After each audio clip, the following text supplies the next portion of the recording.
Europe Matin, Patrick Cohen. Le journal nous est présenté par Jean-Philippe Ballas. Bonjour Jean-Philippe. Bonjour Patrick, bonjour à tous.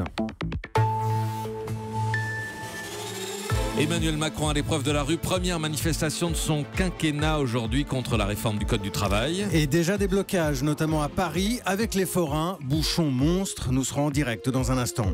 Le président, lui, est loin de tout ça. Emmanuel Macron attendu à Saint-Martin et Saint-Barthélemy dans la matinée. Et puis, que devient Marion Maréchal-Le Pen, ex-grand espoir du Front National? Ce sera l'enquête du 8h. Dans un quart d'heure, débat entre deux économistes, Patrick Artus et Gilbert Sett. Le Code du travail est-il vraiment un frein à l'emploi? Faut-il faciliter les licenciements pour inciter à embaucher? Et comme d'habitude, il y aura les chiffres de la police et ceux des organisateurs. Ce sera en tout cas une photo intéressante de la mobilisation contre la réforme du Code du travail. Première manifestation aujourd'hui partout en France, avec des grèves, notamment dans les transports, trafic ralenti pour les TER, également en Ile-de-France avec le RER. Nous rejoignons tout de suite Justin Morin, gare du Nord à Paris. Justin, avec les usagers de la ligne B, c'est la plus touchée, je crois. Oui, sur la longue voie du RER B, on pourrait croire que le train est en stationnement. Minute après minute, les voyageurs remplissent les rames, mais les portes restent désespérément ouvertes.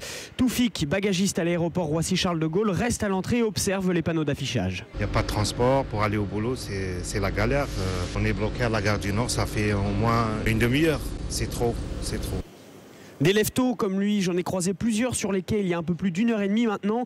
Des agents d'entretien, des bagagistes pour la plupart en contrat intérimaire. Et à chaque fois, le même agacement après l'emploi du mot fainéant par le président Emmanuel Macron.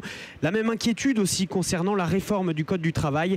C'est le cas de Pascal qui soutient le mouvement social. C'est pas un bon texte. Non, c'est trop libéral, ouais. C'est quand même important, quoi. C'est pour le peuple. Il nous impose pas mal de choses sans rien dire. On est comme des moutons. Alors, Vous auriez aimé manifester ? Ouais, bien sûr. Mais je peux pas personnellement, financièrement, comme beaucoup de citoyens, quoi. Mais bon, faut se battre. Alors se battre, oui, mais contre quoi précisément? Ce qui ressort en discutant avec les voyageurs, c'est plus de pouvoir pour les patrons, moins pour les salariés, mais difficile de trouver des travailleurs capables de m'expliquer concrètement ce que ces ordonnances changeront dans leur vie quotidienne. Ceux-là veulent attendre d'en savoir plus avant de se mobiliser et on fait le choix d'aller travailler. Justin Morin en direct de la gare du Nord. À Paris, le défilé ira de Bastille à Place d'Italie, départ à 14h, mais attention, les blocages ont déjà commencé dans la capitale avec les forains qui se joignent au mouvement. Une centaine de camions sur les Champs-Élysées et Place de l'Étoile. Également des barrages filtrants à l'entrée de Paris sur l'A6 et l'A4. Vous êtes nombreux dans nos voitures à nous signaler de gros bouchons à l'entrée de Paris. Les forains qui annoncent des opérations ailleurs à Strasbourg, Lyon, Lille, Reims, Marseille, etc. Écoutez René Ayoun, président de l'association des droits des forains. Quand vous avez une profession qui est mise au poteau d'exécution, je pense qu'arrive un moment avant de la mettre à mort, elle va se défendre. On ne peut pas lâcher, nous n'avons pas le droit de lâcher. Pour nous, c'est une histoire de vie ou de mort. Aujourd'hui, sur une simple ordonnance, comme pour l'ordonnance pour le travail, on met à mort une profession, on met à mort une tradition populaire. La colère des forains, à propos recueillis par Maude Descamps. C'est la CGT qui bat le rappel aujourd'hui. Le syndicat annonce près de 200 cortèges partout en France. Officiellement soutenu par d'autres organisations, Solidaires, FSU, également les étudiants de l'UNEF et plusieurs fédérations force ouvrières. Illustration tout de suite à Rennes, où les manifestations sont parfois tendues. Le rassemblement là-bas aura lieu vers 11h. Sur place, Jeanne Bergaoui. Après 24 manifestations contre la loi travail l'année dernière, il était hors de question pour cette section départementale de Force ouvrière de ne pas se mobiliser une nouvelle fois.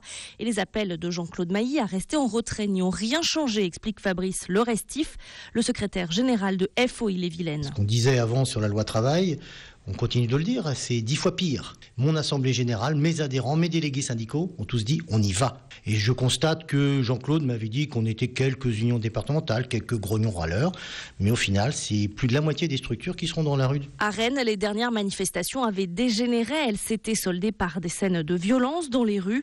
Loïc Morel, le secrétaire général de la CGT départementale, espère une mobilisation dans le calme. Notre ambition, nous, c'est pas de faire de la casse, c'est pas de déraper. Nous, ce qu'on veut, c'est manifester, se faire entendre, se faire écouter. aussi est respectée par ceux qui nous dirigent et ça concerne toutes les générations et tout le monde est bienvenu à la manifestation. Toutes ces organisations syndicales appellent à l'unité. Leur mot d'ordre est clair, le retrait de toutes les ordonnances sur la loi travail. Rennes, Jeanne Bergaoui, Europe 1. Et côté politique, l'opposition défilera en ordre dispersé. Exemple avec Jean-Luc Mélenchon à Marseille et Benoît Hamon à Paris.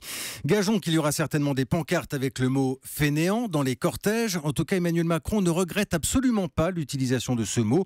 C'était lors d'une prise de parole en Grèce. Les fainéants, dit-il, ce sont celles et ceux qui pensent qu'on ne doit pas bouger. Et ce matin, son ministre de l'économie est bien d'accord. Bruno Le Maire qui donne une interview au journal Les Échos. Bonjour Nicolas Barret. Bonjour Jean-Philippe. Je résume, baisse des impôts, simplification de la fiscalité du capital. Bruno Le Maire assume ses choix.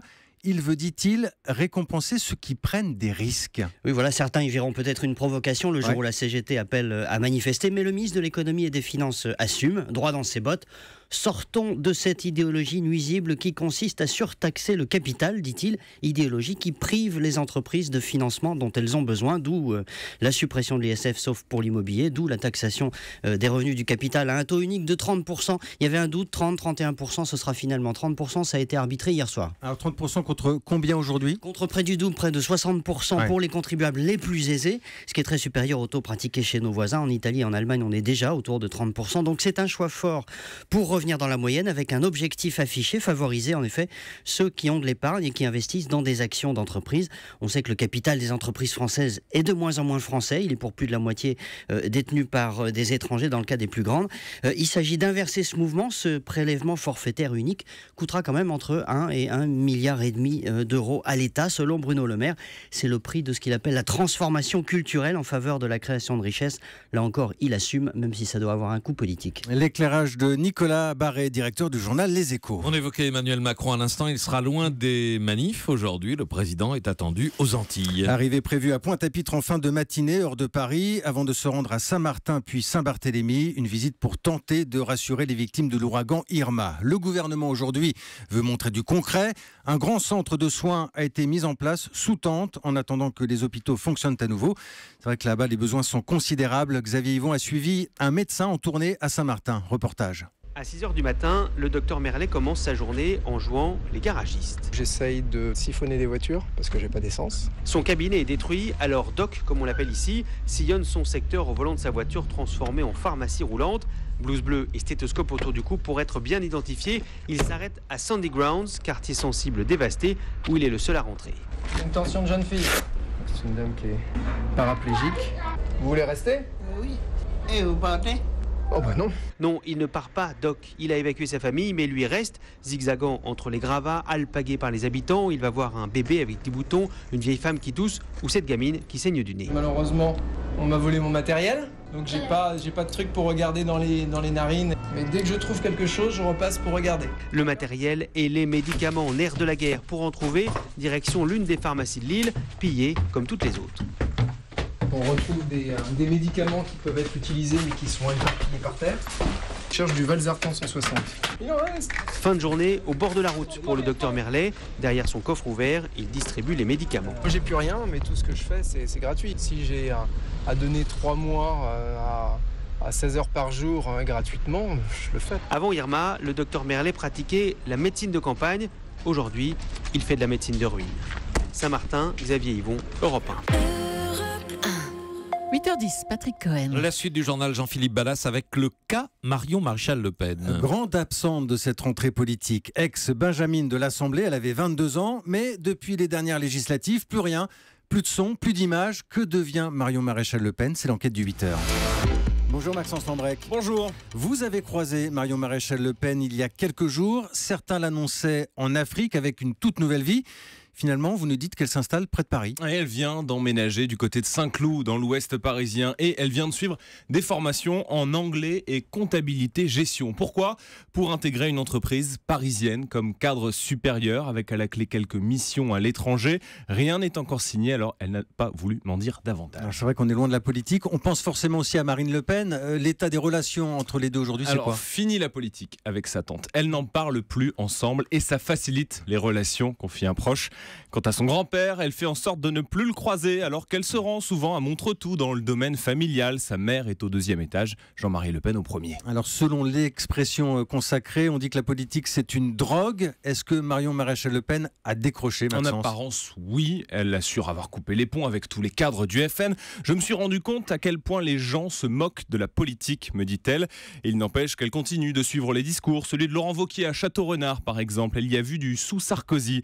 Et puis la semaine dernière, elle a semé un petit caillou. C'était la soirée de lancement du magazine L'Incorrect, un mensuel politique qui plaide pour l'union des droites, comme elle, et auquel participent beaucoup de ses fidèles, dont son ancien bras droit à l'Assemblée, Arnaud Stéphan. Il assure qu'elle n'y est pour rien. Il n'y a pas la main de Marion Maréchal Le Pen derrière ce projet. C'est lui donner, je sais qu'on veut lui accorder beaucoup de crédit, mais c'est pas ça.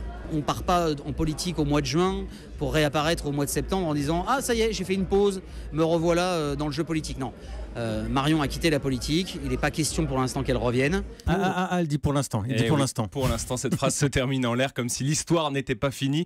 Beaucoup de ses proches sont persuadés de son retour en 2021. Elle a l'air d'attendre que les planètes s'alignent. Elle a bien aimé un récent sondage du Figaro où elle est majoritairement perçue comme un atout pour le FN, alors que sa tante est plutôt vue comme un handicap. C'est pour elle la preuve qu'elle a eu raison de partir, que le désir demeure. Si elle revient, une chose est sûre, ce ne sera pas au sein du Front National. L'enquête du 8h signée Maxence Lambrec. Adieu l'Espagne, c'est l'un des slogans entendus hier à Barcelone. Oui, des centaines de milliers de personnes ont manifesté pour l'indépendance de la Catalogne, alors que doit se tenir un référendum le 1er octobre prochain. Scrutin toujours interdit par Madrid. On parle ici d'une région de 7,5 millions d'habitants, grande comme la Belgique, et qui fournit à elle seule 20% du PIB espagnol. Reportage de notre correspondant Henri Delaguérie. Les séparatistes sont déterminés à aller jusqu'au bout en manifestant en masse. Hier, ils ont voulu rappeler au gouvernement espagnol que rien ne les empêcherait de glisser un bulletin dans l'urne le 1er octobre prochain. Pour Carlas, drapeau rouge et jaune autour du cou, il n'y a pas plus démocratique qu'un référendum. On est sûr d'aller voter. Regardez autour de vous combien de milliers de personnes on a là qu'on veut voter. On veut décider ce qu'on veut être. Malgré l'interdiction de Madrid ? Madrid, ça reste simplement une chose, c'est sortir l'armée. Qu'est-ce que vous croyez ? Ça sera ridicule si Madrid il fait ça. En effet, le gouvernement Rajoy n'espère pas avoir à retirer des urnes par la force. L'image serait forcément négative à l'étranger. Pour Madrid, les menaces judiciaires qui planent sur les dirigeants catalans et les fonctionnaires de la région seront suffisantes pour faire reculer les indépendantistes. Des indépendantistes qui s'en remettent désormais à l'Europe en cas de référendum et d'une victoire du oui. Lydia est persuadée que Bruxelles se rangera du côté des Catalans. Je pense que sera difficile que le reste de l'Europe dit non à un pays comme Catalogne, un pays qui travaille, un pays qui met de l'argent. C'est difficile de dire non à tout ça. Et à 3 semaines de l'hypothétique référendum entre Madrid et la Catalogne, on a dépassé le dialogue de sourds. C'est désormais un choc institutionnel qui est en marche. À Barcelone, Henri Delaguérie, Europe 1. Barcelone qui rappelle de très mauvais souvenirs au PSG. Les Parisiens repartent en campagne ce soir en Ligue des Champions. Ce sera face au Celtic Glasgow. Europe 1.